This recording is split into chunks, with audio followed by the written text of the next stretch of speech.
Okay, so we're going to talk about a really, really well done consulting resume. Even though it's well done, there are still things that are wrong with it. I'll point those out as well as what's really good about it. So it starts off the name in bold, very visible. What we've used here is a Hotmail account, which is not necessarily the best. It's still completely fine, and I would say actually better if you use your school email address. Then the next thing we have here is skills. I personally am not a big fan of putting skills down on here. If you're going to put anything at this point, you might want to put exactly what you're applying for, because some people will be applying for a summer internship. Some people will be applying for full-time. Some people might be applying for a fall internship. And what this does is allows you to point out on your resume what you're applying for, and so the firms will be able to put you in the right bucket, basically. Now, the next thing that's done really well here is we start immediately into experience. We keep the academic stuff at the end because, quite frankly, the firms are not that bothered about what your academic background is. They assume that you've been educated properly. What Jeff did really nicely here was he headed things up using practical educational experience. Now that sounds like experience, and it truly is, because it's an experiential project. This is IS 476, the project management class, and this is IS 373, the systems analysis and design class. And what he did is he took the projects that he did in those classes and put them on his resume as practical educational experience. Personally, I would drop this FIG leader. There's just no match between what the firms are looking for and what you've got in here. Your goal is to minimize what I call translation. The translation that the person reading the resume has to make should be as low as possible. What that means is you need to write the resume for the person that's reading it. It's not about you, it's about them. So the headings that Jeff's used here, one is project manager, another is systems analyst. And he was applying to go to KPMG's IT advisory practice. That's their information systems consulting practice. And they obviously have a project manager and they do systems analysis. So that's exactly what they are looking for. Very minimal translation on the person reading the resume. They understand what a project manager is. They understand that because they have managers in the practice, and they understand what systems analyst is because they analyze systems. So very minimal translation for the person reading the resume. If it was me, I would move the actual project out of the way. And I do that because it's really irrelevant. Unless it's a company or firm or place that the person reading the resume is going to understand or know, there's no point in slowing them down by making them read it. So push that out of the way. So then within each of these he has 3 bullets, which is really nice. He's actually got 4 on this one, but I would suggest 3 is better. 3 is a good number.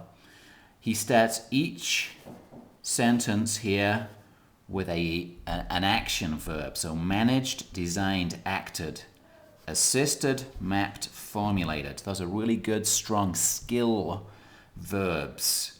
Then what he does, which is really nice as well, is this is more than one sentence. You see how that wraps more than one sentence?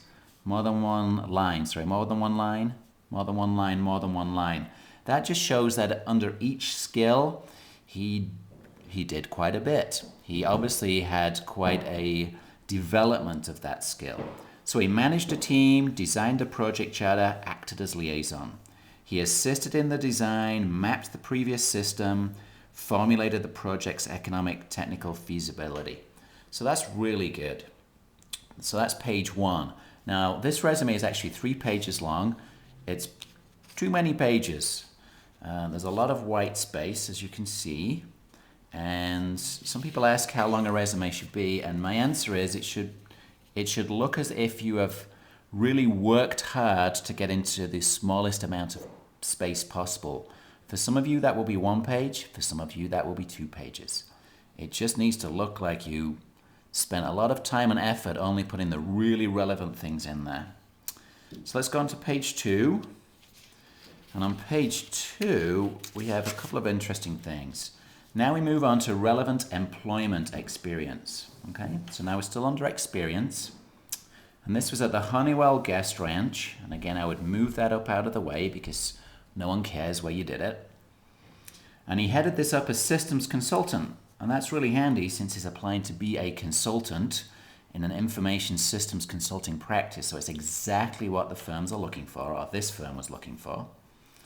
And what's brilliant about what Jeff did right here is when he first came in, this Honeywell Guest Ranch part was talking about being a short order chef at the ranch. And quite frankly, these information systems consulting firms and other consulting firms really are not looking for someone to cook for them. They're looking for someone to do the work that they do. And so it was completely irrelevant to put the fact that he was a short order chef there. And I've seen on some other people's resumes, some other students' resumes, things like they were a waitress or a waiter, that they worked at Home Depot, things like that. They're not relevant. You need to be able to take the skills that you had within those jobs and make it so that the firm that you're applying to can apply them straight away, use them straight away. And so Jeff said, even though I was a short order chef, while I was doing it, I realized there was a much better way to do what I was doing. And so I did some consulting, hence the systems consultant title. And here's what he did. He modeled, he evaluated, and he introduced. So again, he uses his 3 skills, 1, 2, 3, and he starts with an action verb, which is very nice. Again, he has more than one line for each one, showing that within each skill he did quite a bit. But here's what's really nice about it. He modeled and implemented a more efficient system for the meal service delivery of a working guest ranch. Now, if you crossed out the word meal, that could almost be any client. Modeled and implemented a more efficient system for service delivery. That could be almost any place that you could do that at. The next thing, evaluated, diagrammed, and assessed through interviews and observation. Now that's exactly how most of the firms do their work. So anyone reading this resume would look at that and say, oh my goodness, this person is doing exactly what I need them to do. Evaluating, diagram, and assessing a system through interviews and observations. That's perfect. They've already done what I need them to do, and therefore I can be fairly confident that when I hire them, I can put them straight on an engagement and make lots of money off them. And then finally, he introduces and applies a new system, realizing increased departmental profitability, efficiency, and accountability. Very nice words. Now, the next thing he puts on here is a residential technical assistant. Who cares? No one's ever going to do that work.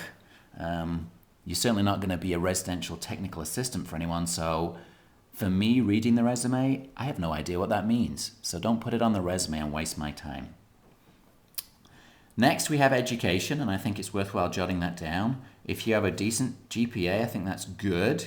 He mentions his information systems emphasis, which, since he was applying to an information systems consulting practice, makes a lot of sense.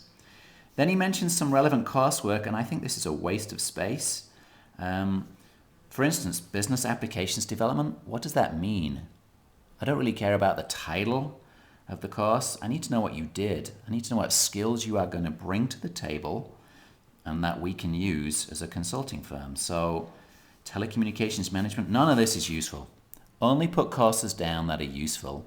And really the best way to do it is the way it was done here. If you're going to use a course, then do it this way. So that was a complete waste of time. What is interesting is we have this period in Tokyo, Japan, which was kind of de-emphasized, not very much emphasis on this. And I say that's a mistake because that's actually quite interesting that this person was in Tokyo, Japan. So I might have actually made this more relevant and important on the resume. Let's go to page 3. And on page 3 we have honors. Now I really don't care what honors you've had. Again, I care about how useful you are going to be for me. So I see Phi Kappa Phi. So what? I don't even know what it means. Beta Gamma Sigma? I don't know what that means. Why is that useful to me? If it's not useful to me, don't put it on the resume. Golden Key? I don't know what that means. Again, if it's not useful, get it off the resume. You've just wasted time and space on the resume, which is not good. What is good is this, extracurricular activities. You need to talk about these. They have to see that you're doing something exciting and important and useful outside of class. And here's what he did. He has captain, treasurer, and advocate in the titles of the three things. Again, three. The three things he did. Captain, very nice, shows a sense of leadership. Treasurer shows a sense of fiscal responsibility, trust. An advocate is someone who helps out. So even in his titles, he has some great words that show what he's done and how good he is. He's a leader. He's fiscally responsible. And then within each one of these three extracurricular activities, he has just one bullet point. Each one of them runs to more than one line, showing that he did a lot. Responsible, accountable, performed. Action verbs. Again, he shows his skills. So this is a really excellent resume. Does a lot. Is a skills-based resume, and when someone reads this, most consulting resumes, the person who's going to interview you or read it, for the most part, is going to spend probably less than a minute reading the resume. So you have to make it as easy as possible for them to understand what you've done. And the only way to do that is to make sure you speak their language, not your language. Their language, project manager. Their language, systems analyst. Your language, freshman interest group. Get it off the resume, it's not important. So that's a really great resume, and I encourage you to structure your resume the same way.